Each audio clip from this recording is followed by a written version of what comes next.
Ulan plus kulog equals alam na this. Ang pagkaing pilit pinag-uunahan tuwing tag-ulan. Masarap na sinabawan, adobo, o kaya kahit simpleng prito. O ikaw, kumakain ka ba nito? Alam niyo ba na pag ganitong tagkabuti ay naaalala ko ang aking Lola Rose. Ganito po kasi ang kwento. Si Nanay Rosa hindi niya alam kung kailan talaga ang birthday niya. Aba ay nung unang panahon daw kasi hindi naman kasi uso ang birth certificate. Kaya naman kailangan siyang ipalate register at nung itinanong sa kanya kung kailan talaga ang kanyang birthday, alam niyo ba kung ano sa kanyang sinagot? Ay Ginoo, ang tanging naalala niya siya ay pinanganak nung panahon ng tagkabuti. At dahil tuwing Agosto naman talaga ang tagkabuti ay di naging August ang birthday niya. Dahil ang August 19 ay holiday dito sa Quezon, aba ay digawin nating holiday ang birthday ng Lola Rose, August 19. And for today ay dahil August 19, aba happy birthday Lola! Sa kanyang birth certificate siya ay 92 years old pero nagkakakwentahan ngayon. Ang sabi yung mga ka-age niya talaga ay almost 95 to 97 years old. Sayang nga lang, di ba? Okay lang yan Lola dahil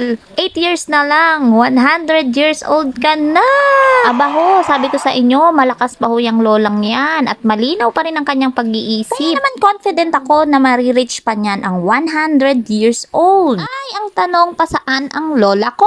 Abay, di ba guys sabi ko sa inyo ay malakas pa ito? Ay kung kailang birthday, saka naman naisipan ang lumarga at lumayas ng bahay. Talaga naman. Abay, matingnan nyo nga from Sariaya to Chaong. Abay, doon pa dumayo ng kanyang birthday celebration. 7th birthday din kasi ng isang apo niya sa tuhod. Kaya naman sabi niya, abay doon na daw kami maganda para tipid. Abay, lola, alam na alam kung saan ako nagmana. Abay, di ga ako ay pagwais ang lola, ay di wais din ang apo. Dito ko ho naman na ang tipid tips 101. Abay, kita niyo naman ang halhalan. Kitang-kita ang siro pang mais ni lola. Abay, ika nga parang ibong nakawala sa hawla. Late upload na nga ito dahil alam niyo ba, sinadya ko yun dahil alam kong maraming babati sa kanya. Aba, ay pag may bumabati ho sa kanya, alam nyo ga, nanghihingi ng pera. Abay, just go for the budol pa nga ang lola. Abay, syempre, joke lang ho niya yun. Abay, sabi ko naman sa inyo, ay malakas na malakas pa yan at nagagawa pang mag-joke. Aba, how I wish na marating ko din ang 92 years old, ay ditong 36 pa lang, ay kung ano nang nararamdaman at kung ano nang mga sumasakit-sakit. Minsan ho, ay try nyong dalawin siya kung gusto nyong makarinig ng mga kwentong nung panahon ng hapon. Abay, lahat na lang ho yata ng mga estudyante na may kailangan ng mga testimony ng mga matatandang nabuhay nung panahon ng hapon ay napuntahan na ho si Lola at kasama na ho ako dun. Mga kwentong tunay na ikay mapapawaw at mapapasana all. Isang kwentong hindi ko malimutan sa kanya ay tuwing nagkukwento siyang nung panahon daw lang hapon sila ay nagtatago sa bundok. Abay, sabi ko sa inyo pati yata mga pangalan ng mga gerilyang naaalala niya, abay, tandang-tanda pa. Mabalik na tayo sa okasyong ito, sabi ko sa inyo kaya kami napunta dito ay dahil 7th birthday ng anak ng aking pinsan. Kaya nga sabi ko sa inyo habang busy si Lola pakikipagtsikahan, busy din na ang mga bata din sa paglalaro. Ay, tsaka hindi lang ho bata, pati isip bata. Ay, anak ng toko ate Oche, yan, mapapanood mo ngayon kung paano ko pinagtripan ng mga kapatid mo at ng mga pamangkin mo. Man, di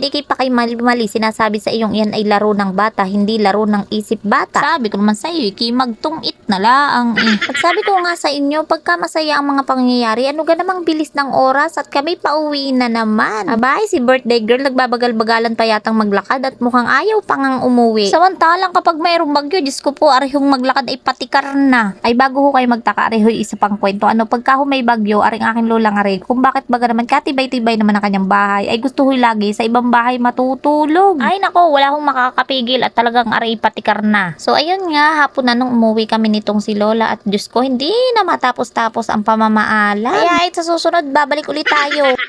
Day 1, nag-umpisa tayo sa Kabute. Day 2, mag-uumpisa tayo sa Labong. Tama po ang narinig nyo, kinabukasang pangyayari na nga po ito. Parang second day celebration na din ito ng aking lola. O diba, parang mayaman lang. Maagang-maaga, 5 AM, ginising na nga ako ng aking kapatid para mamalengke. At pag uwi ko, eto na, karibok na nga ang mga kahanggan. At eto na nga, ang bida na naman ang aking tita Tits. Kung ano-ano na naman kalakuhang nasa isip, basta nakatutok ang camera. Abay, kapag ho ako'y nakikita nyong minsan ay naluluka-luka na, ay wag na na ho kayo magtaka at garin naman ho ang aking mga pinagmamanahan. Aba, ay nasa matinong pag-iisip pagahong makakaisip na ituhog ang tinapay. Para paraan at gusto lang naman ay magkapi. Ay tunay ho na nodal moment pag talagang kasama mo itong aking tiyang ito. Naalala nyo ba ang kapatid na baboy nung ako ay nag-crave ng crispy pata? Ay, sabi ko sa inyo, ayan na ho at ating sinintensyahan na din. Kahapon kasi ay birthday nga ni Lola at bukas naman ay birthday ng aking kapatid na si Mercy. Kaya 2 in 1, i-celebrate na yan. At dahil nga sabi ko sa inyo ay nuknukan ng mahal ng gulay, aba sabi ni tatay, wag na tayong magrekado at ating ibang hinalaang iyan. Oy siya, ika ko nga ilabas ang mahiwagang ihawan. At abay syempre kapag may nag-iihaw, kailangan din may tagatadtad. At dyan ako nakatoka. Aba nga, sinasabi ko sa inyo, napakahirap kaya ng gawain yan. Bukod sa mauso, kapag may nalalaglag baga doon sa aking sausawan, ay diretso sa bibig syempre. Sabi ko naman sa inyo, kahirap ng trabahong are. Aba, ay bakit naman nung hindi? Sabi ko naman sa inyo, ay paano kahit ikibusog na, ay pag may nalaglag doon sa pinggan na inihaw, ay wala ka namang magagawa kundi kuhanin at syempre kainin. Ay hindi ka ho yun mahirap, ay pagkagarni ang nakaharap sa iyo, hindi ka gamatetem. Abay, sa sobrang hirap ho na rin, talagang ako ho'y sumuko. Ay maya ho, ay may pumalit sa akin.